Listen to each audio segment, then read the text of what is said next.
let's start. So again, good evening everyone. Ready na ba kayo? Let's have the item number 1.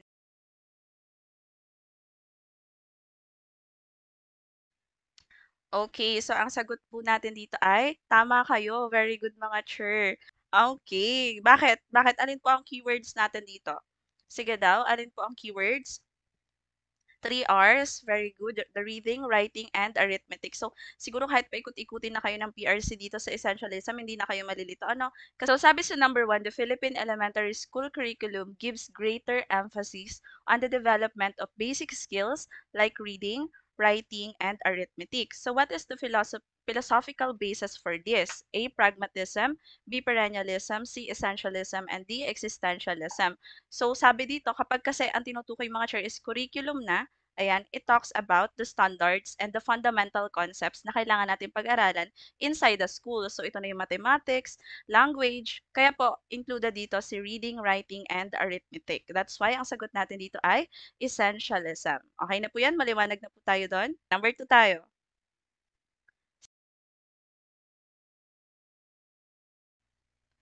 Letter D po, bakit hindi progressivism? Hindi po applicable si progressivism dyan kasi kapag sinabi nga natin progressivism, it's about growth and development. So, pinapakita dapat dun sa statement or sa item yung context about growth and development po ng bata or about his needs inside the classroom. Okay. D, dream and wants. Very good po.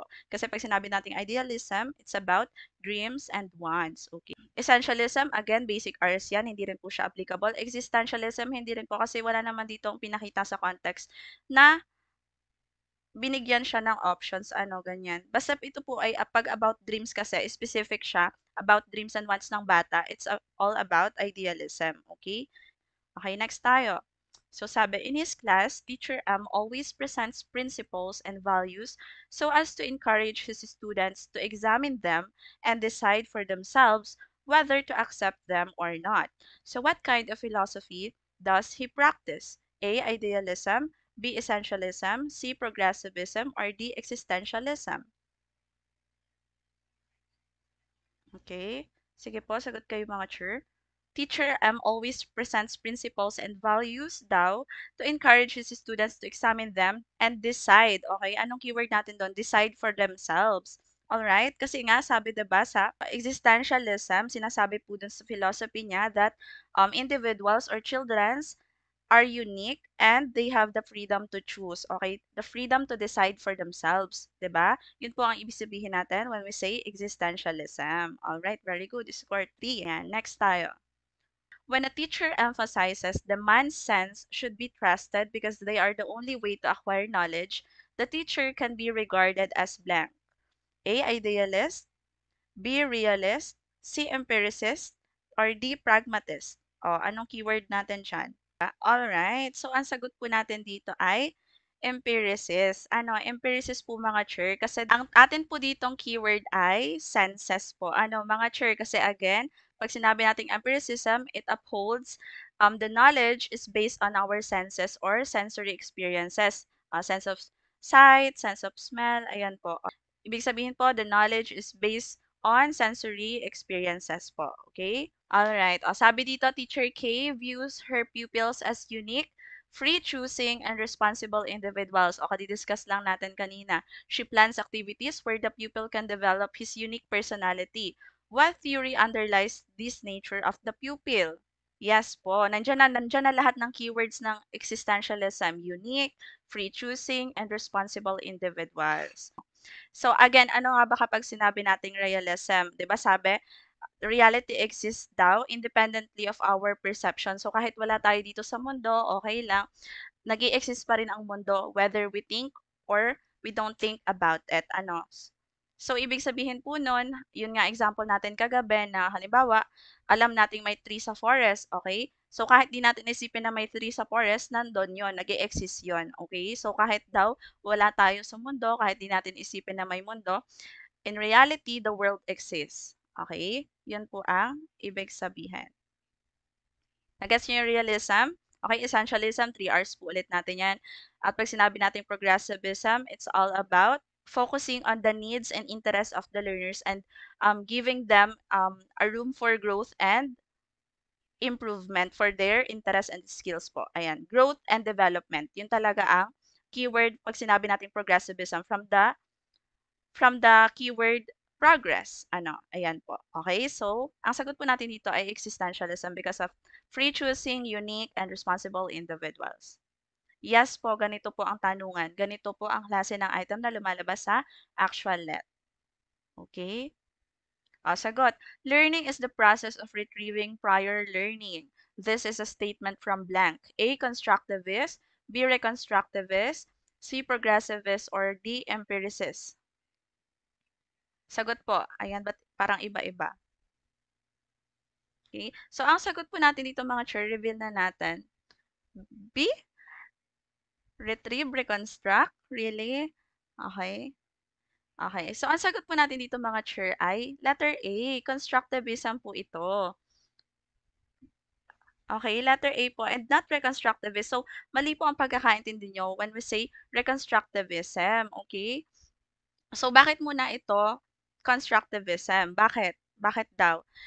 Kapag po sinabi natin constructivism, we let the children construct their own knowledge. Kapag nagtuturo tayo, 'di ba, inside the classroom environment, facilitator of learning na lang tayo. We let them explore and we let them discover yung matututunan nila based doon sa alam na nila. Kaya nga po tayo nagkakaroon ng brainstorming 'di ba? Para mailalabas natin yung prior learning natin and then throughout the discussion or throughout the um lesson, magkakaroon sila ng mga bagong knowledge na maiko-connect nila dun sa alam na nila dati pa.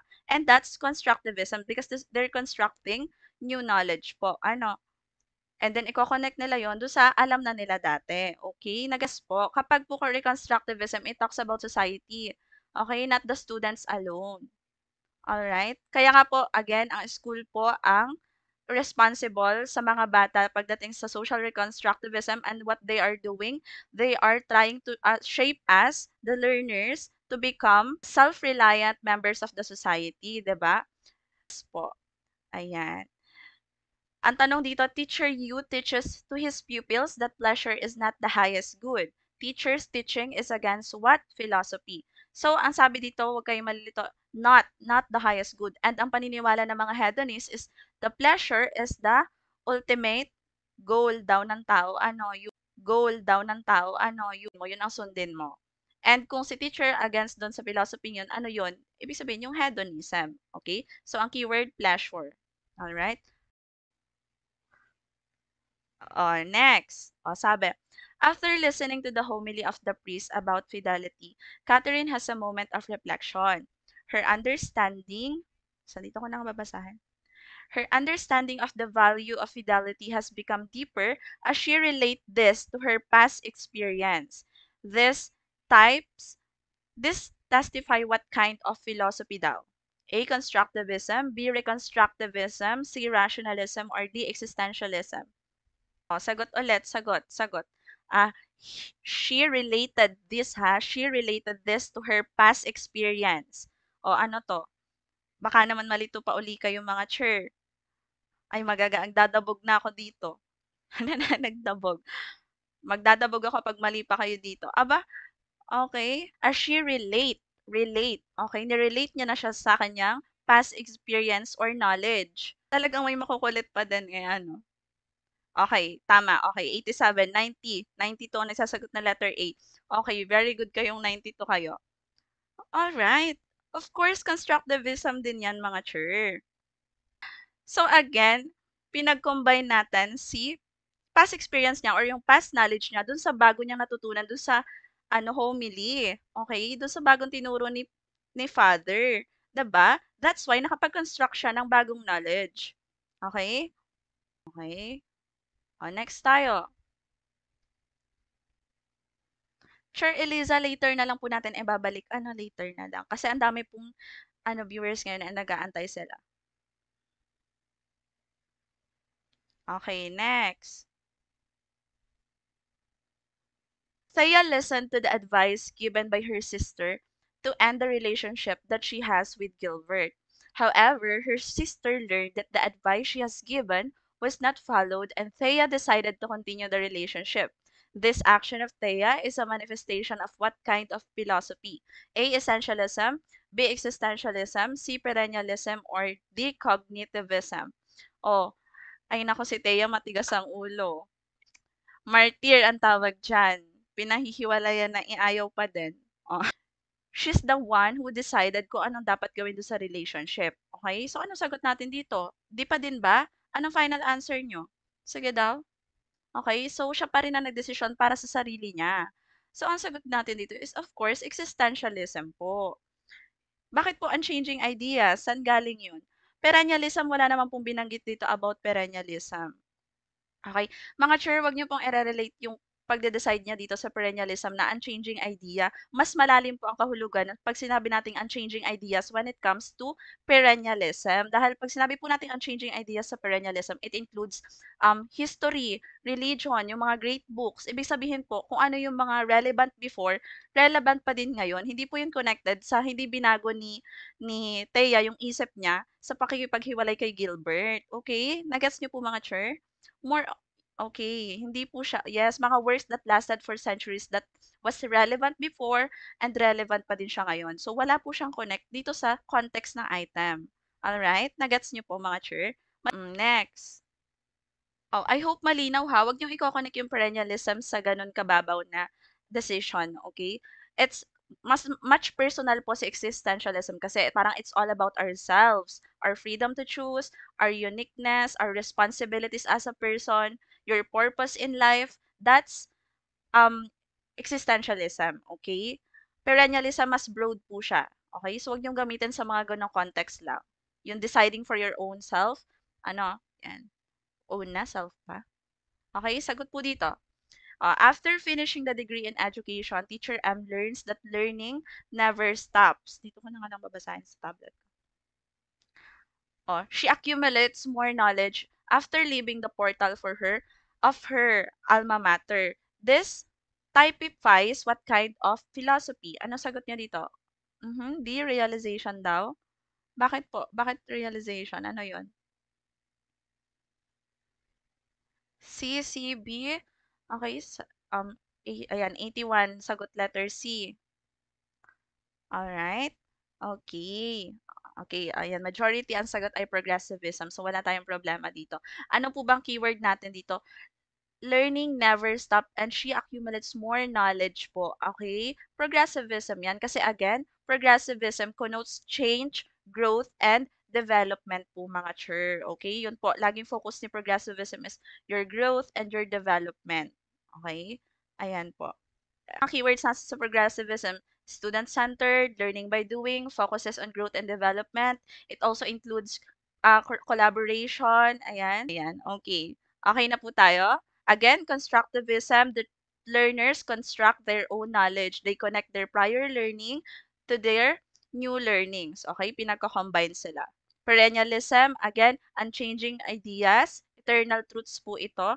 And ang gusto ng mga perennialism is kung ano daw yung way kung paano natuto yung mga unang tao is dapat ganun pa rin tayo matuto ngayon. Okay? Yung history natin. Okay, that's it. That's what perennialists believe. Alright? Nagagets nyo ba ako mga chur? Rationalism, ano pag sinabi natin rationalism, knowledge is based on logical reasoning. Okay? Ayun po. Next. Okay na tayo? Next. Sabi dito, Teacher J serves as an inspiration to his students because of his efficiency and effectiveness po yan ha, efficiency and effectiveness as a teacher. The mindset of his students towards him or her is an instance of what kind of philosophy? Okay, sige daw, realism, B, idealism, C, nationalism, or D, constructivism. Serves as an inspiration to his students because of his efficiency and effectiveness. The mindset of his students toward him or her is an instance of what kind of philosophy? Okay, ano po sagot natin dito? Ayan, very good po kayo. Sagot natin ay letter B, idealism. Kasi again, kapag sinabi nating idealism, parang sinasabi niya dito na what's in our mind is what we consider as the only reality. And in this situation po, ini-inspire ni Teacher J yung mga estudyante niya through the values that he possess. Ano, yung efficiency and effectiveness, which is yun yung values na nasa mind ng students. Okay? Lumalabas dyan. Sure, you're my idealism kasi you're my inspiration. Yeah, ay, may ganun tayo. Okay. So, ang sagot po natin dito ay idealism. Alright? Nagets nyo naman po yung mga sure, diba? These ideas, the efficiency, the effectiveness, ayan, it exists in our minds. Alright? Abstract concepts po siya or values. Next, okay na po? Okay na tayo? So, okay na. Ayan, alright. Letter A daw ang progressivist, ang John learns well through active interplay with others. His learning increases when engaged in activities that has meaning in him. Okay? His learning increases daw when engaged in activities that has meaning in him. Which philosophy can describe this? A. Progressivism, B. Idealism, C. Realism, or D. Empiricism? Okay, sige. Hindi na. Oh, okay. Tama po kayo mga chair. Ano, ang sagot natin dito ay progressivism, of course. Ano to?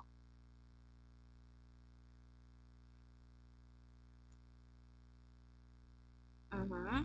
Yes, kasi po si John, yan, meron na po dito unang-unang keyword natin dito active interplay with others. Kasi 'di ba, progressivism promotes collaboration, okay? Tapos his learning increases daw kapag engaged siya sa mga activities na interested siya or may meaningful sa kanya. Halimbawa po ay mahilig siya mag-acting. So ang binigay na activity sa kanya ni teacher is role play o sa grupo nila is role play. So tuwang-tuwa siya na ginagawa 'yan because that's his interest. So, sa progressivism, binibigyan din natin ng focus ang interest and needs ng estudyante, okay? And then we promote collaboration with others. That's why swak na swak po ito sa progressivism. Again, kapag idealism, what exists in our mind is the only reality. Sige. Pag sinabi po natin mga true na empiricism po, again, about sensory experiences po. Ito kapag ginagamitan natin siya ng mga specific observations or lahat ng may factual evidences ng lahat ng naranasan natin or nakikita natin, nararamdaman natin, that is where we base our knowledge. Okay? Naintindihan niyo po yung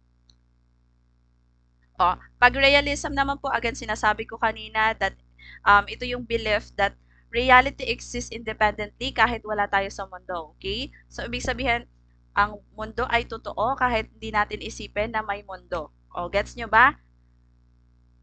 Okay. Ano po realism? An example po, halimbawa, yung katulad ng sinabi ko kagabi, may puno sa gubat at kahit wala tayo doon, kahit di natin nakikita, like first hand na may puno sa gubat, alam natin na may puno doon. Okay, ganun po. Ibig sabihin that truth is always objective and it corresponds to reality. So lahat na nag-i-exist, lahat ng material things, lahat sa physical world, that's what we consider as reality. Ibig sabihin, example ng empiricism, edi lahat po ng mga like how we study science, ayan, 'di ba? Lagi tayong gumagamit ng mga experiments doon, observation.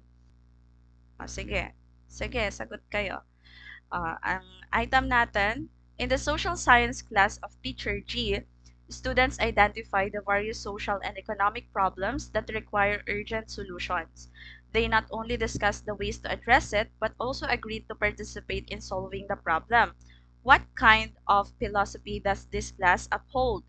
A. Essentialism, B. Constructivism, C. Progressivism, or D. Reconstructivism? Tingin daw ako ng mga sagot nyo. Sabi dito ha, students identify the various social and economic problems that require urgent solutions. Ulit-ulit na ako kanina dyan about, okay, it focuses on the social or society needs. Looking for social reforms. Ano po ito? Magkaiba ang idea ni constructivism and the reconstructivism. Of course, since ang focus nito is the social reform, solving social issues, ayan, looking for solutions to improve the society, that's reconstructivism, okay? Reconstruct, okay? Kasi connected siya sa society. Constructivism, it's about the learners, okay? How the learners absorb new knowledge, ayan. Wala po tayong constructivism sa context na to, okay? So, wag po kayong malito. Again, pag constructivism, paulit-ulit na tayo kanina pa. No, not C po. Hindi po C kasi binibigyan na tayo dito. If focus lang ni item, si social and economic problems po that requires urgent solutions daw. Okay? So si progressivism, more on, focus po nito is the growth and development ni learner, not the society lang. Okay? Kasi po, ang focus nitong context, again mga sure, yung context po, box yourself in the situation. Huwag po kayo maglagay ng outside perspective nyo when it comes to comprehending the question. Okay? Huwag nyo po lagyan ng outside perspective nyo na kasi parang ang iisipin nyo dito, halimbawa, di binabasa nyo yung item. Okay, turuan ko na rin kayo ng test-taking strategy. Tapos parang ipinapasok nyo sa utak nyo, ay magkakaroon dito ng development ang mga bata. Ang tinatanong sa item is about society. Okay? Mga social problems, mga societal issues. So, wag yung pasukan ng about learners. Nagets nyo ba mga chur? About essentialism. Ano naman daw yung essentialism? Again, ito po yung basic R's. Yung about reading, writing, and arithmetic. So, ang pinag-aaralan po natin pag sinabing essentialism is yung mga fundamental concepts and standards sa school na dapat yun lang daw ang pinag-aaralan dapat or binibigyan ng focus kasi yun daw ang kailangan ng learners. Okay? Okay na mga chur? Nagets nyo na po? Oo, gets na daw. Ay, buti naman. O, gigil na ako dito ha pag-explain. Pero syempre, kailangan kong ipaliwanag sa inyo para hindi na kayo malito sa sunod. Okay?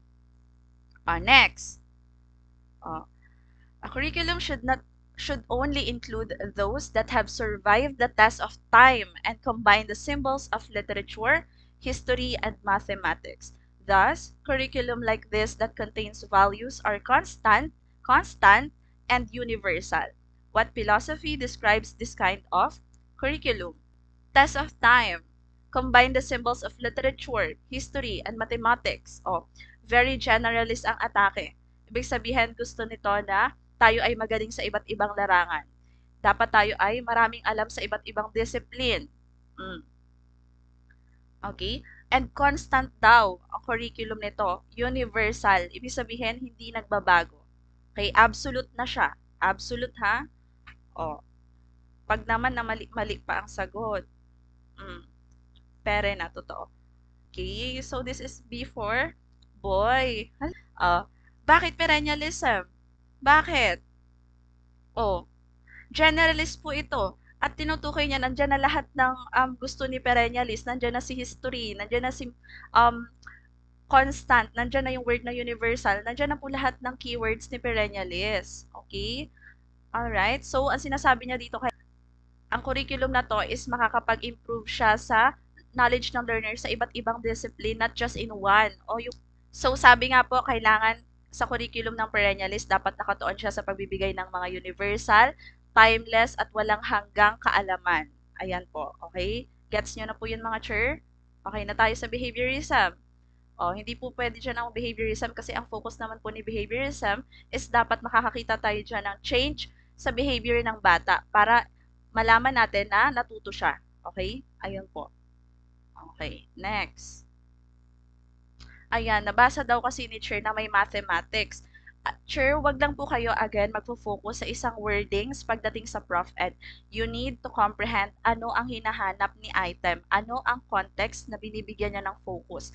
We can also answer dito ng ano pa ba? May literature and mathematics, so isasagot mo na agad essentialism kasi nakita natin yon. No, okay? No. Kasi po, ang focus niya dito is yung curriculum daw have values na hindi nagbabago. Huwag po kayong malilito doon, okay? Yes po. Gets na? Okay. Again, pinapaalala ko po, you have to box yourself in the situation and comprehend the item, the STEM, before proceeding to your final answer. Okay? Doon lang po kayo kasi nawawala. Yes, may clue po na constant. Doon po kayo nawawala or nalilito. Once na nag-focus lang kayo sa isang word, like mathematics. So, matic ang sinagot nyo, essentialism. No po, ano bang hinahanap ng question? Ano po bang hinahanap sa item? Number 15. Who among the following puts more emphasis on core requirements, longer school day, longer academic year, and more challenging textbooks? A. Perennialist, B. Essentialist, C. Progressivist, or D. Reconstructivist?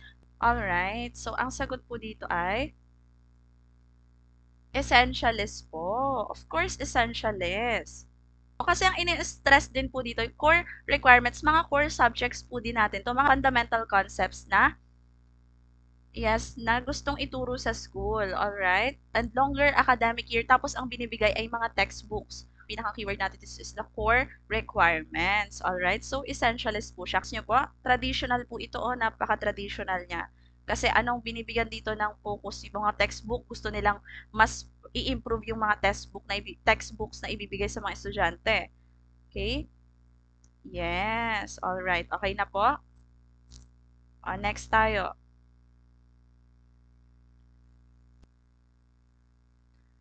True po, tama po. That's the traditional way of teaching. Okay, passive learners lang po. So, lahat ay teachers ang masusunod or school ang masusunod and walang say si learner. Hello, Chur. Kasi po ito po ay rationalization. Natapos na po tayong kagabi magbigay ng discussion and keywords. So, this is actually a practice na po about the philosophies of education. Nag-discuss na po ako nito kagabi. So, this is just a review na lang po. Okay? Recall na lang. Number 16. Education is a continuous process of experiencing and of visiting or reorganizing experiences according to a progressivist. What does it mean? A. Education begins and ends in a school. B. Education takes place anytime and anywhere. Or C. Education happens formally and informally. Or B. Education goes on throughout life. O, anong sagot natin dito? Ito muna ang titingnan nyo dyan. Aling philosophy ang pinagbasehan ng statement? Progressivism. Ngayon, ano ba ang ibig sabihin natin kapag progressivism? Okay? Again, ang ibig sabihin natin, progressivism, growth and development. Okay? So, you are learning continuously. Okay? You are learning continuously for your growth and development hanggang huling hininga mo. So, this is a very progressive, it goes on throughout life, of course. Okay? So, learning is endless daw. Okay? Okay, so education goes on throughout life kasi nga progressivism connotes growth and development po. So, it's an active form of philosophy for you continue to evolve. Oo, learning never stops. Saka lang siya mag-stop kapag ayan, saka na daw pag namatay na tayo. Ayan. Continuous process po. Alright? Progressivism. Pakitandaan na yan ha.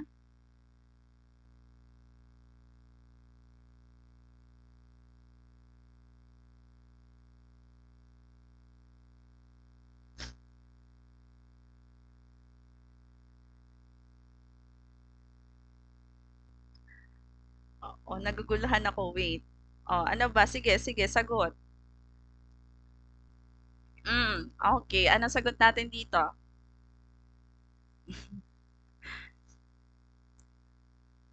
Okay. Ang sagot po natin dito, of course, ay existentialism. Bakit may bonus na lang, ma'am. Bakit may ano pa dyan about culture daw? Later, explain natin ha. Okay. Ano ba? Ang sabi dito ha, si Teacher R daw, ensures to put a certain amount of his monthly earnings in the bank. But at the end of the school year, he used all his savings in visiting places rich of cultural heritages rather than buying expensive clothes, jewelry, and latest gadgets, okay? Ito na, favoring, okay? Akala ko kasi teacher our decisions reflects from his behavior. Pakitama po ito. Nurture, okay? Ayan, naglagay na naman po kayo ng outside perspective nyo, okay? Wala po kasi ditong behavior na ayan. Hindi po. Kasi ang sabi po sa behaviorism is kapag nagkaroon ng change, pag nagkaroon ng change, so dapat nakikita natin sa context na pinapakita merong change na nangyari bago nagkaroon ng learning ang estudyante or si teacher R. Wala naman po siyang pinakita, right? Nagets niyo po ba bakit hindi behaviorism to? Okay? Now, ang sabi dito, may key phrasing po tayo dito. Favoring the former action over the latter. Instead of buying expensive clothes nga daw ay pinili niya na bumisita sa mga heritages. Okay? So ano ang kanyang finalo na philosophy? That's existentialism kasi nga Teacher R was the one who decided, okay? Nagti-think outside the box na naman po kami. No. Oh, box yourself inside the situation. Ano? Okay? So, sabi dito, teacher are decided on what he wants to do on his savings. Okay? Ang sabi dito, nagkaroon siya ng subjectivity on how he is going to use his savings. Nag-decide siya on his own. Okay? So, this is his preference. Alright? Ano daw muna ang existentialism? So bago lang po kayo dito sa mga bagong pasok yan. Again, existentialism is your freedom to choose, your uniqueness as an individual, ayan, your freedom to decide on your own, okay? Yun po ang ibig sabihin natin when we say existentialism, free will, alright? Ayun po ang focus dito. Again, si existentialism po kasi nagpo-focus siya sa personal freedom and choice ng tao. Okay? So, ine-emphasize niya dito yung subjective decision ni Teacher R about his savings. Ano? So, siya mismo nag-decide which to prioritize. Okay? So, prioritize niya na mamasyal kesa bumili ng mga bagong gadgets. Gets niyo mga chur? Na-gets niyo po? Okay, sige. Pakisagot tong item na to. Tapos na po yan. Really? Really, chur? Sige daw, pa-check nga ulit kung tapos na talaga tong item na to. Is this the same item? No, it's not. No. Pakibasa po ang item. No, it's not the same. Paki-comprehend po ang tanong. Teacher R ensures to put a certain amount of his monthly earnings in the bank. At the end of the school year, he used all his savings in visiting places rich of cultural heritages rather than of buying expensive clothes, jewelry, and latest gadgets. This shows that Teacher R is an advocate. Advocate of what philosophy? Okay. Ngayon, dito sa question na to, ang tanong na is bakit daw niya pinili na magbumisita sa mga rich cultural heritages rather than buying expensive clothes? Nandito na yung why. Bakit? Ano yung philosophy na gusto niyang i-advocate or i-promote? Or alin yung philosophy na pinaniniwalaan niya by visiting rich cultural heritages? Alin? Okay. Yes po. Pagdating dito, ang key phrasing po natin kasi dito, kaya hindi siya katulad nung kanina is the word, this shows that Teacher R is an advocate of what kind of philosophy based on his choice na pumunta sa mga places. Ipinapakita po kasi dito na mas interested si Teacher R sa mga cultural heritages o yung history po natin. Ano, gusto niya makita yung mga nangyari noon. Ayan. And yes po, gusto niyang pag-aralan yun. Okay? That's why he is a perennialist. Okay? Yes, sure. Perennialism is about teaching old stuffs. Kaya nga po, gusto niyang pumunta sa mga cultural, ano ba makikita natin sa mga cultural heritages? Diba? O, halimbawa, pumunta ka ng Luneta Park. O, ano makikita mo doon? Diba? About sa buhay ng, sa ano ni Rizal, mga pinagdaanan niya. O, okay? O, ayan, letter B po yun. Okay na? Ilito pa po kayo, balik-balikan niyo po yung ating discussion last night. At sa mga hindi pa po nakakapag-avail dyan, again, ayan, pakisagot po tong item na to. Sa mga hindi pa nakakapag-avail dyan and hindi pa nakaka-join sa ating online review, for you to have a deeper understanding about these philosophies of education, ay mag-join po kayo sa akin and isisend ko sa inyo lahat ng materials together with the recorded lectures natin para babalikan nyo kung nalilito pa din kayo hanggang ngayon. Alright? Okay, sabi dito, Teacher X rates the artwork of her students not just on the merit of its appeal to the senses, but also considers its individuality and the responsibility that every student has given in accomplishing the task. This practice shows how Teacher X upholds this kind of philosophy. Okay, ang sabi dito, nire-rate daw ni teacher. So parang walang kwenta yung statement na yun. Hindi lang about paano siya nag-a-appeal sa senses ni teacher. But ang kinonsider daw niya is the individuality and the responsibility that every student has been given. Kung ano yung binigay ni student. Di ba, very creative. Ipinasok ni student dun sa kanyang artwork, yung kanyang personality, yung kanyang interest, yung kanyang skills. Ipinakita niya dun sa kanyang, okay? Oh, andyan na po yung keyword, the word individuality and responsibility. So, ang sagot natin dito ay, okay, ang sabi pa rin talagang pinaglalaban pa rin nila.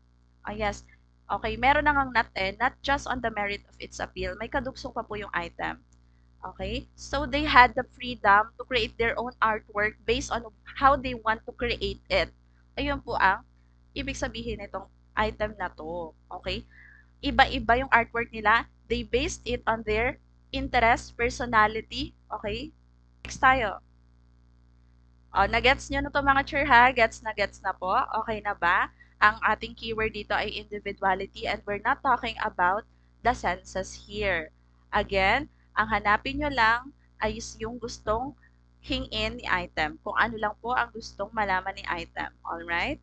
Okay, ayan. Very good naman. Gets na gets daw.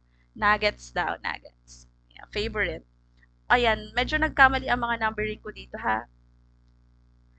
Sure, wag niyo pong i-over ano ang inyong sarili ha. Wag masyadong i-overwhelm sa mga review. You have to rest din po and paki-organize yung topics na nire-review nyo. Alright? And sa nag-heart-heart po na live natin, thank you so much. Basahin natin itong number 21. Ano mga sagot nyo? Patingin po. Nawala. Explain natin to. Why? Explain natin. Para hindi kayo malito. In line with the philosophy of Reconstructivism, which of the following should be given emphasis in teaching? Ha? At tinatanong natin dito about Reconstructivism. A, ayan, nagdadalaga. A, to seek a better position in the society. B, to compare oneself with the less fortunate. C, to become economically self-reliant. Or D, to designate one's superiority over the others. Ang tamang sagot po natin dito mga chur is actually letter. Hello, Chur Neva, may message niyo po ako. Letter A ba? Okay, letter C po. Bakit daw hindi letter A? To seek a better position in the society. Mga Chur, di ba, again, binanggit ko na po sa inyo that school is responsible pagdating sa social reconstructivism inside the school situation. The school is the change agent na tinatawag.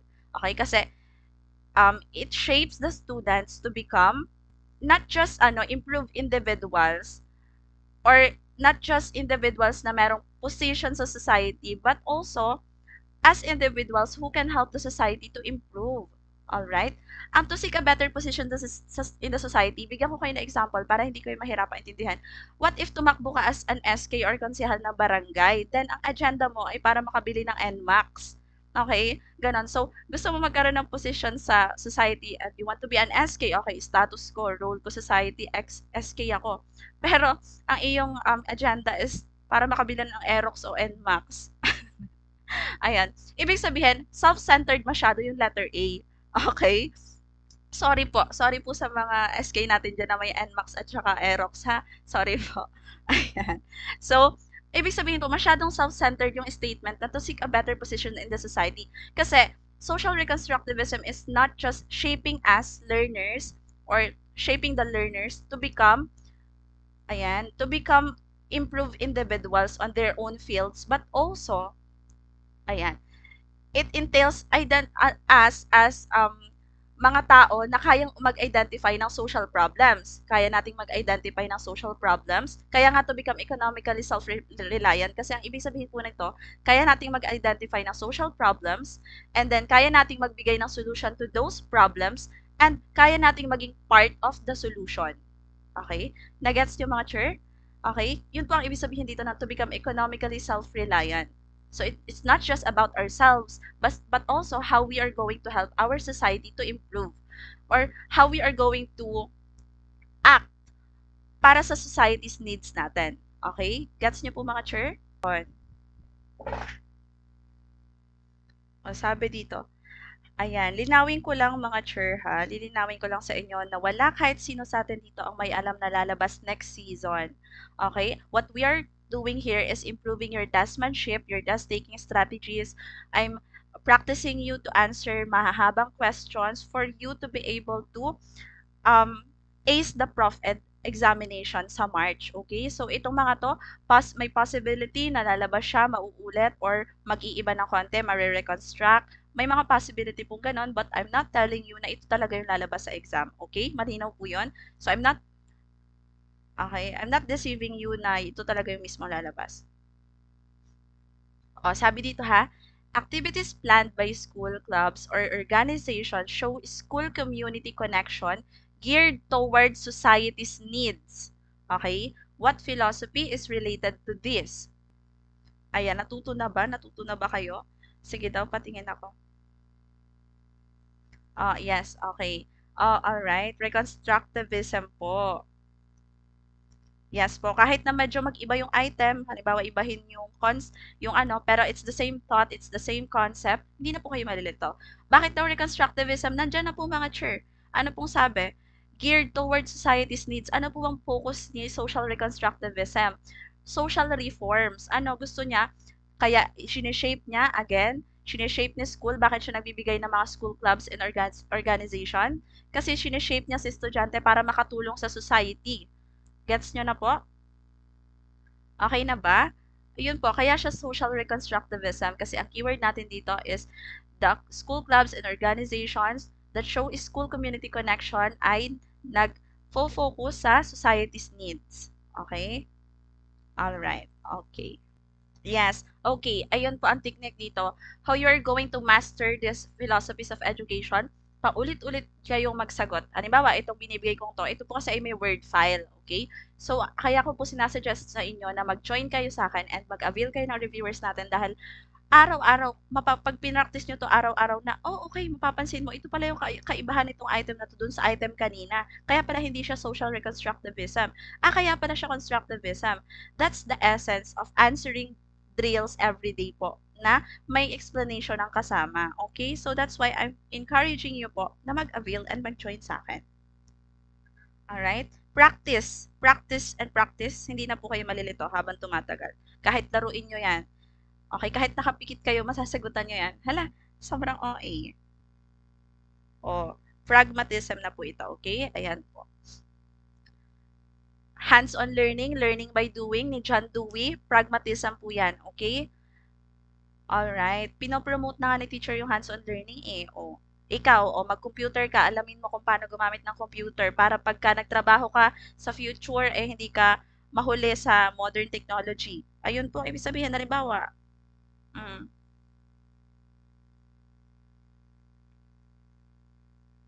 Okay, nagets nyo po. Nagets nyo na mga chair, bakit hindi constructivism? At bakit pragmatism? And bakit hindi realism lalo? Alright? Hindi po ako galit. Sorry. Nadadala ng emosyon. Last item natin sa Prof. Ed, and then we'll proceed sa Gen Ed. Diretso na natin. Hindi pa ako pagod eh. Pagod na ba kayo? Realism, ibig sabihin po again, we base our reality and the physical world. Ibig sabihin, ang truth natin objective na yun. What I mean is sa realism po, halimbawa nga kanina, kung may puno sa gubat, kahit po hindi natin isipin na may puno sa gubat, nandyan po yan, nag exist po yan because that's in our physical world. Okay? Ayan po. Okay, 25 items po ito. So, okay, what I highly suggest right now is for you to join and avail our online review, ayan, and may kasama na po siyang materials, okay? Ayan po. Ayan, ang dami nagre-request ng continue po. Ayan, okay. Yes po, recorded po ito. So, if you want to have access po, again, follow my TikTok profile, then send me a message. I hope marami ulit kayong natutunan ngayong gabi, ano. So, I don't know kung itutuloy ko pa ba ng Gen Ed or hello, Chur Razal. Thank you po, Top Dalet. LPT na po ako, English major. Ayan. Congratulations, Chur Razal. Congratulations po. Ayan. Ang galing naman, diba? May mga pumupunta rin po dito. Ayan. No, Chur. No, you have your own, time for, or schedule po. Okay? So, what I'm giving you lang is weekly summative exams. Ayan, with rank po yan. And then, yung yung live sessions natin, magkakaroon kayo ng access and then sa final coaching. And then, ayun po, wala po ko attendance. Then, makakapasok po kayo sa exclusive group natin. Okay? Yung po, yung mga inclusions. And if you want to know more about the inclusions, magkakaroon din po kayo ng access to actual questions. Yun po ay drills with answer key na sa dulo. So, pwede nyo siyang i-print lahat and i-download and gamitan as practice. For everyday. Kasi sabi ko nga, you need to practice your testmanship. So, yun po ang ino-offer ko dito sa ating online review. Alright? Hello, Chair. Ay, Chair, gusto ko po may sarili na ako. Mag-establish ako ng sarili nating review center. Gusto niya yon? Ayan. Pwede bang top the let na lang? Dito na tayo. Stay na tayo dito. Ayan. Hindi na tayo pupunta kung saan-saan. We'll establish our own. Kaya ko ba yon? Ayan.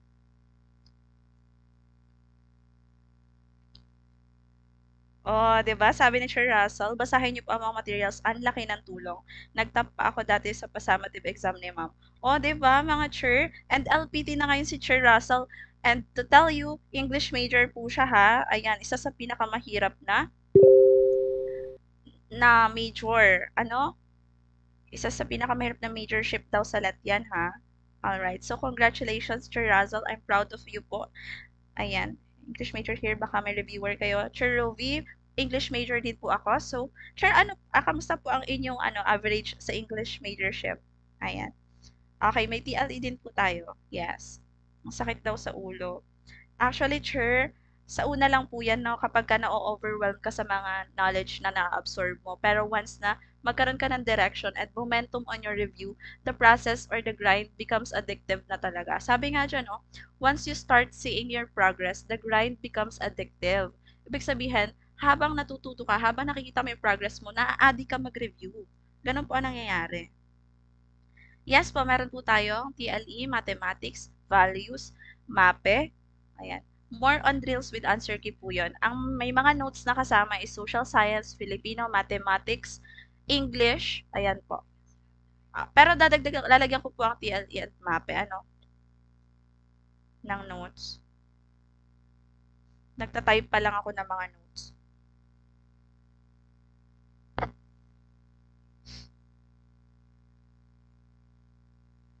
No, dehado daw mag-file ngayon kasi ngayon lang nagsimula mag-review. No, Chair. Actually, this is the perfect time for you to start your review. December, January, February, March, kayang-kaya nyo po yan. Again, kung ano yung nag-help sa akin para makapasa, I think makakatulong din yun sa inyo kasi nga, 2 months left before the board exam ako nagkaroon ng intensive review. So, kung nakatulong sa akin, I got 92% sa Gen Ed. I got 88% sa Prof Ed. Okay? And less than naman ako nag-review sa majorship ha, English pa yon, but I got 84% pa rin sa majorship. So, what's stopping you to start now?